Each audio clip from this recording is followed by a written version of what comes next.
And for some reason, I thought my village would just kind of be there once I had kids. The majority of my village are my friends. There's gonna be the friends that you get along, but your kids don't. There's gonna be the friends where your kids get along, but you guys just don't relate on a lot of things. And then there's gonna be the friends where your kids get along and you get along. I am so just like thankful to be able to say that I'm surrounded by the most amazing friends and family, but they didn't just like poof here. I am a little over 3 years into my motherhood journey, and I would say within the last year or so, I've really felt seen, heard, and supported by the people around me, but it definitely took some work to get here. And for some reason, I thought my village would just kind of be there once I had kids. And I'm referring to village because you guys all know the saying, it takes a village. But something that I didn't realize is that I had to create this village. And there's absolutely no advice on how to do so. I even searched the title of the video that I'm going to title this as, and I found nothing. So my hopes is for you guys to be able to skip the like 1 to 2 years where I felt just kind of alone, like I was trying to do everything on my own, and you guys can just jump straight into how to cultivate the most amazing and positive village for yourself and for your family. If this is your guys' first video of mine, my name is Kyleen and I have 2 kids. I have a 3-year-old son named Rocky and I have a 1.5-year-old daughter named Echo. My 2 kids are exactly 19 months apart, so I found out I was pregnant with my second when my first was 11 months. Both were planned, but I had no idea how much work it was gonna be. And quickly after having my second, I realized that I needed to create this village. My first year of parenthood with just my son, I was struggling so hard. The transition to becoming a parent is a shocking one. You go from being able to do whatever you want to being on a time clock of feeding your child and quite literally just tending to their needs. And so that was a huge shock for me alone. But then I also was just so like astonished that this village of people wasn't just there. I feel like I probably was a little too prideful, but I'm also a personality where I don't really like to ask for help. I feel like I can handle it on my own, and I feel like I'm burdening other people when I do so. And so I didn't really ask for help. And I felt like people should have seen that I was struggling and that they should have offered the help to me.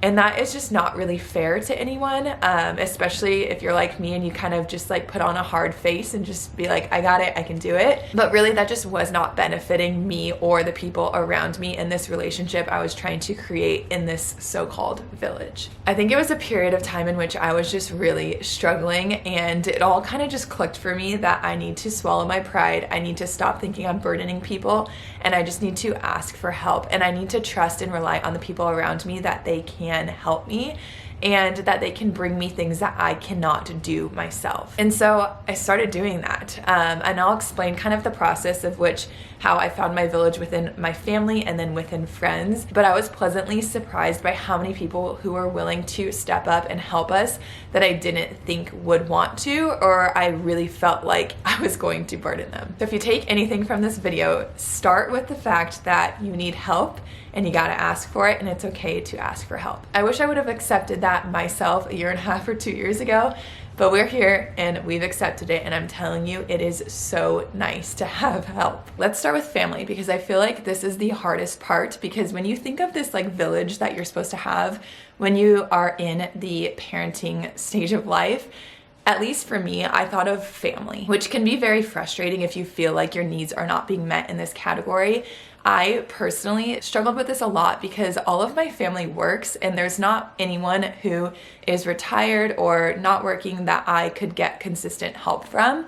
And that's when I felt like I needed help, was like during the work week. And so this was kind of hard for me because I was just like, well, no one can ever watch them because they're busy, which is a huge other part to just kind of accept within this like creating your village is other people have lives outside of your life, and that's okay, which I feel like is like a duh saying, but this goes to when I have asked someone for help and they have said no. Immediately I'm kind of like, okay, they said no, like I probably shouldn't ask them again. And that kind of like deters me from doing so. But I realized that people are busy, and it doesn't mean they don't ever want to watch your kids. It's just they're busy. And so you may get a few no's more times than you would like, but that doesn't mean those people don't want to help you. A lot of times just the situations do not really line up well, and it is what it is. Another thing with family, and I feel like getting along with your family and not necessarily like asking for help, but like your family's opinions on your mothering, is to set strong boundaries from the beginning and let someone know how much of an opinion you would like. This was something that I felt was so easy to do with my mom at the beginning, because I remember talking to her about, I think it was like baby led weaning or something, the way I wanted to feed Rocky when he was an infant. And she made a comment that I didn't love, and I instantly just like shut it down right then and explained my boundaries to her. And she has never once like made me feel inferior or different about the way that I feed my children. And I think that confrontation can be hard, but if you have a good relationship with the person you're talking to, it should be pretty easy. And if you don't, just stick firm in your boundaries, because these are your kids, this is your life, and you get to do what you want to do with it. I think also expressing what you need in regards to help from your family can be very helpful. But yeah, lean on your family. They're there to help you. But I'm gonna stop talking about family, because I feel like family is kind of a touchy subject. It can be hard. It's very variable with everyone who has different relationships with their family. And so I want to move on to friends, because that's like the bulk of what I want you guys to get from this. And something that I really realized within this village, the majority of my village are my friends, and people that I have brought into my life and my kids' lives. They're the ones that show up in different ways that just kind of feels a little bit more unique and special. And the reason that I actually created this video was because my kids were sick this past week, and I had shown, I think it was 2 different friends bringing things for me and my kids. And Megan Acuna, if you're watching, hi, you're my favorite, but she actually suggested making a video like this. And immediately I started writing it out, because I was like, yes, I have so much to say on this topic. But let's jump into making friends within your adulthood, within your motherhood journey or season of life. The way that I thought about sharing this with you guys is basically just kind of reflecting on how I have cultivated my own village and how I have met the people that are in my life. And a lot of the people that I am close with now are old friends that I have reconnected with from high school, from soccer, from photography, from friends of friends that are now currently in the same stage of life as me. It's been really cool to witness this, that a lot of the people that I like grew up with ended up having kids around the same age as my kids. And even though we may have distance within like the college years or like the early 20s, we have been brought back together because of our kids. And it's been so incredible to have that, because I feel like we already had like a tie before kids, so now adding kids to it has made it even easier. But yes, just to emphasize, this is friends from high school, this is friends that I used to play soccer with, this is clients I've met when I was in the photography business, this is friends of friends that I've been introduced who end up having kids at the same time. It's really anyone who is in the season of life that I am, that I've come into contact with. I've really tried to nurture and grow those relationships, which the next part I'll share with you guys is how I've done that. But that is one of the ways that I have met new friends within motherhood. The other way that I feel like has been the biggest way for me recently is putting myself out there. Kids are the easiest conversation starter, and asking anyone about their kids makes conversation just so easy, because everyone loves their kids and everyone wants to talk about their kids, or everyone has something that they want to vent about, that they want to feel understood or heard about, and the list goes on. But having kids seriously makes it so easy to make conversation. The situations I might be in where I would come across meeting someone like this is if I'm at my neighborhood park, or if I'm going on a walk, or if I'm doing local activities like a bounce place, or just like the Chick-fil-A playground area. This could be going to the library for you. It could be church friends. I don't personally go to church, but I feel like that is something that has always been a driving factor for me to want to, is the community there seems just so great. So if you can find other women that are in the same stage of life there, I think that is such a good place to start too. Once you've kind of connected with them, chatted about their kids, ask to connect on socials. I feel like this is so much less awkward than being like, hey, can I have your phone number? But just instead saying like, hey, do you have an Instagram? Like, I want to follow you. So easy. This actually randomly happened to me when I was at an acai bowl place after going to the gym like a couple weeks ago. This girl was in there and she was like, hey, do you work out at this gym? And then she was like, I've seen you there. And so we were just talking, and then as like we were leaving, I was like, what's your Instagram? Like, I would love to follow you. Like, it just makes it so much easier to stay connected past like that little glimpse of meeting. And I also feel like social media too makes it so easy to talk to someone and to just kind of get to know them, because you can see what they're posting, you can see just more information about their lives, and in that way you can kind of see if you think that you guys would connect, and then you can respond to stories and just casually talk until you somehow come together and decide that you want to hang out if you do. Something that I'm also looking forward to as my children age is putting them into activities that will make making friends so much easier. So for an example, with my son, he just started preschool and he's made some friends at preschool, and because we've gone to the events in which the parents are invited to with like field trips, we've made friends of his friends' parents and we plan to hang out with them too. When my kids start sports, I feel like this is just gonna be even easier because your kids are playing sports with kids that are the same ages. You're always gonna be sitting next to the parents on the sidelines watching them. Sorry, I have such a tickle in my throat. It's just gonna make meeting people so much easier. So if you're someone who's in that stage of life, try to be extra friendly. Comment on their kid if they make a good move or play. Ask them about something. Say they have a Stanley water cup and you can comment, oh, I love Stanleys, or you know what I mean? Just like try and make little conversation of like connected things and just try to be as friendly as possible. If you go to the gym consistently, talk to the girl that you see there multiple times a week. If you like to do workout classes, pair up with someone new that day. Talk to someone, compliment their clothes, compliment their hair, their outfit, like anything. I just feel like there's so many easy little conversation starters, and complimenting someone is also a really easy way to start talking to. Another place I feel like you could easily connect with someone is if you're getting your hair done, if you're getting a facial, if you're getting lashes, if you're getting your nails done. Put your phone away. Don't be on your phone the whole time. There's so much time to just sit there and talk with the person that is doing that service for you, and there's so much room for connection too. Okay, now let's say you get invited to something. This is where I feel like for the longest time I had kind of roadblocks because I would get a lot of social anxiety, and within the last like 3 months I feel like I've really pushed that away, and it's been so nice, and I've felt so connected when meeting new people. So if someone invites you to an event, try your best not to just stick to the people that you know and are comfortable with. Branch out, talk to other people. Again, ask them about themselves, ask them about their life. Do they have kids? Are they married? Like, where are they from? What do they do for work?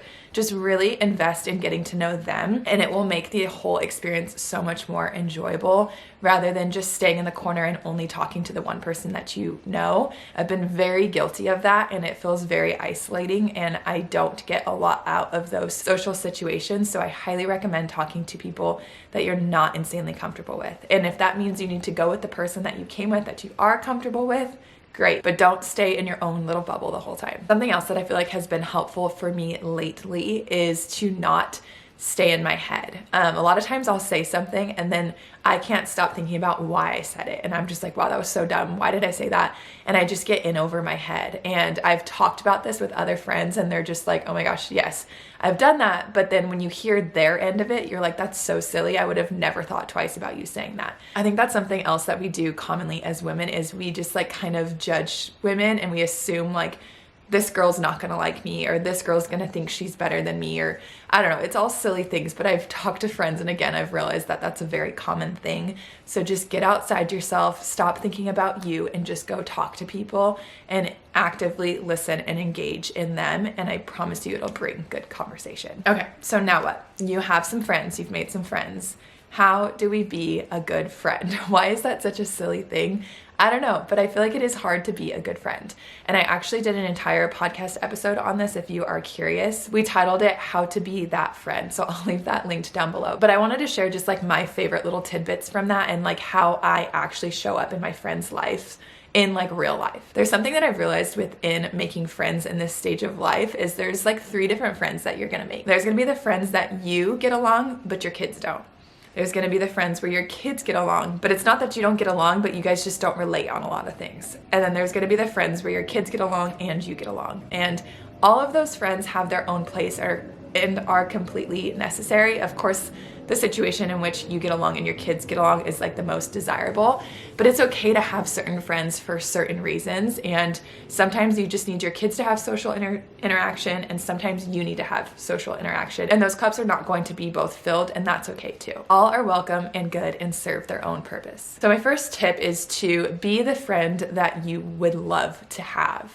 Send your friend birthday money for coffee, or if you hear that they've been up all night, send them money to get a drink or a treat the next day.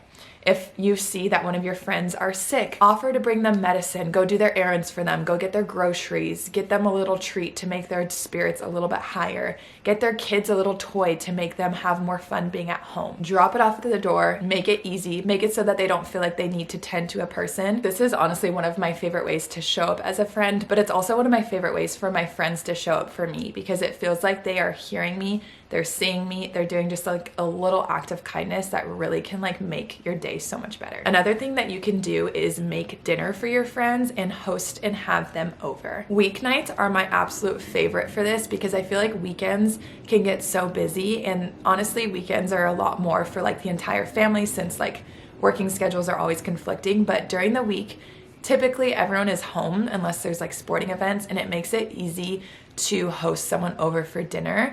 It's a great like act of kindness, but then it also invites in their kids, it invites in their husbands, and it just kind of makes it like a huge joint thing. And I absolutely love doing this, and I love when my friends invite me over for dinner as well. And then also I feel like what's good about this is because it's a weeknight, it's known that kids should go to bed at a certain time, or that you guys should go to bed at a certain time because you have work the next morning. And so I feel like this is an easier way to kind of just like break the ice with like hanging out with someone too. Another thing that I felt like I struggled with for a long time was all of my friends were from different groups of people, and I didn't know if they would all kind of combine well, but I wanted to like host parties with all of them there.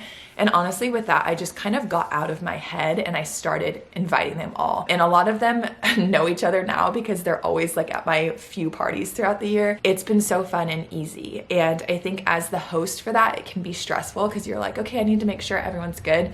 But literally just introducing people and like bringing them all together makes it so easy for them to converse. Because again, honestly, meeting someone new, there's so much you could talk about when you don't know someone. Recently, I also attended a little like craft night from one of my friends, and she pulled together like 6 girls that didn't know each other at all.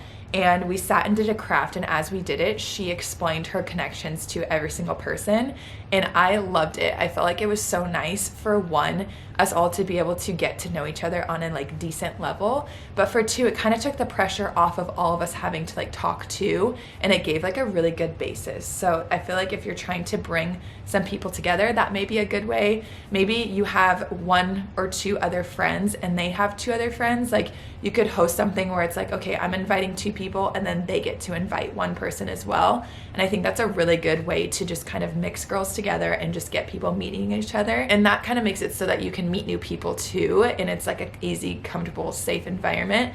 And you can see if you connect with their friends as well. Something else that I feel like makes you a good friend is accepting the help from the help that is being offered. Again, going back to my whole feeling like a burden, anytime someone would offer help, I would always shut it down because I was just like, no, like I don't want to put you through the trouble. But I was getting my hair done one time and my hairdresser was telling me how she is someone who really likes to offer help to people, and when she gets turned down, she's almost offended.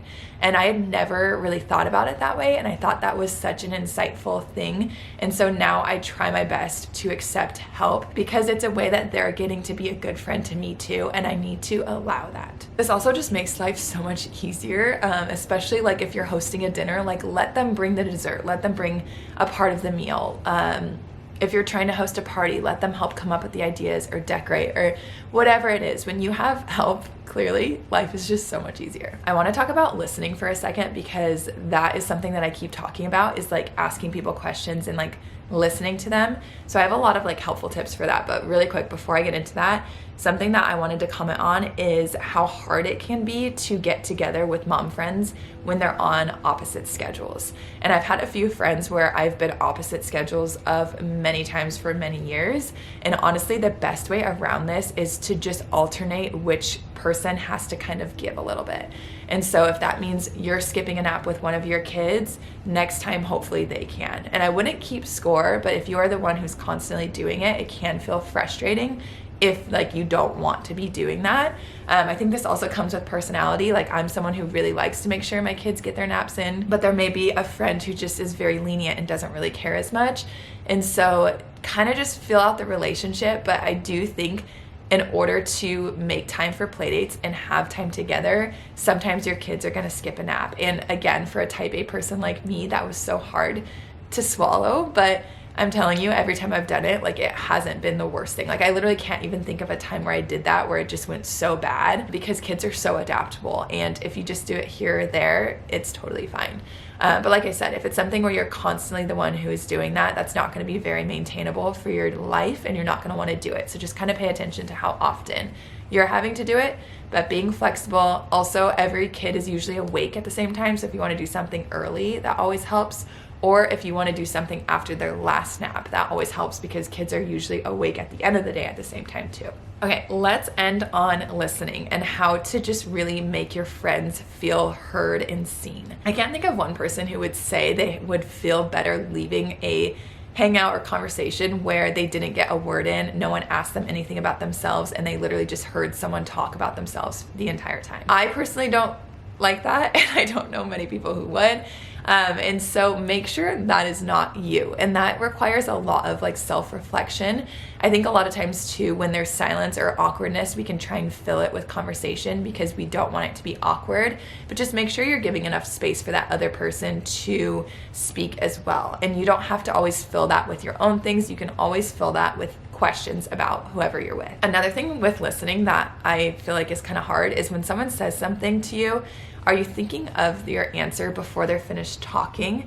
Because if so, you're probably missing a lot of the things that they're saying. And that is something that honestly I do so often, and I hate it about myself. I do think it is kind of innate, but it's now something I'm very aware of since I have heard that. So try to listen fully. It's okay to have like a second to pause and think about your response, and then respond. That is something my husband is really good at, is just like actually giving himself a second to like take in everything that I said and then respond. And I kind of hate when I am just very reactive in conversations and I kind of cut people off. Another really frustrating thing to do in a conversation is to always turn things back to yourself. So if someone says something and you're like, oh yeah, I have that too, or oh yeah, my kid does that too, and then you don't let them like say what they're trying to say, it's really frustrating. But I do feel like this is a slippery slope, because we want to find connection and we want to relate, but we also need to give space to the people to be able to like say what they want to say without you just kind of like taking over the conversation. We just recently switched Echo to one nap and it has not been going well. I gotta go help her really quick. Okay, just a couple more things.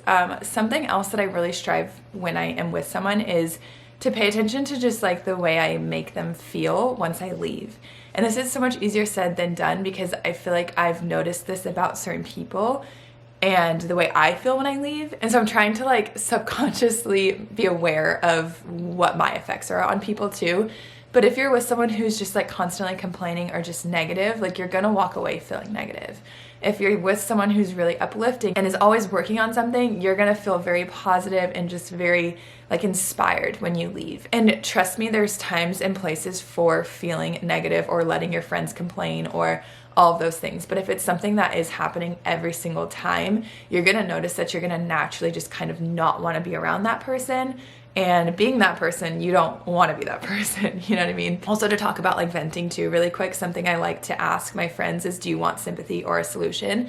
Because I'm a very solution-based person, and a lot of times my friends want sympathy, and so it's hard for me to know. So that's just a very good, easy question you can ask if someone is venting to you. And then the last thing about just like being a good friend and like listening and like being there for them is just being their number one fan. Their wins are your wins, their losses are your losses. If their kids are sick, your kids are sick. Last week when my kids were sick, one of my friends literally acted as if it was her kids, and it was so touching to have someone care so much about figuring out like what the best route was to like seeking medical help or supplements to give them and all those things. And it just really makes you, again, feel heard and seen. So be their number one fan, be there for them, just as if you would wish someone would be there for you. Okay, I have to end this video with something that I say all the time, which is know your season. Which, are you surprised? Because you're probably not if you ever listen to my podcast, follow me on Instagram, or follow me here. But there's a time and place for everything. And if you can hardly tend to yourself and your own needs, you're not going to be the best friend right now, and that is okay. About a year ago, I was struggling a lot, and I was not a friend that I wanted to be at all. I was a very absent friend. I wasn't a bad friend, but I was not someone who was doing all the things that I've been telling you. And I think that's totally okay. And I think it's okay to have grace for the people in your life who may be in a harder season than you are. Communicating that to them, I think, is helpful, and it kind of takes the stress off your own back. I also want to say though, no matter what season of life you are in, a text or message of some sort can mean a lot and go a long way. But yeah, that is my best tips and tricks of how to cultivate your own village and to be a friend that others would want to have as their friend. I hope this was helpful to you guys. If it was, share it for me, share it with a friend who may be experiencing something similar or struggling. And let me know what other sit down videos you guys want to hear. I feel like I've been really enjoying chatting in depth with you guys. So let me know if there's another topic you'd like me to cover. But I hope that you guys enjoyed, and I'll see you guys in the next one. Bye guys.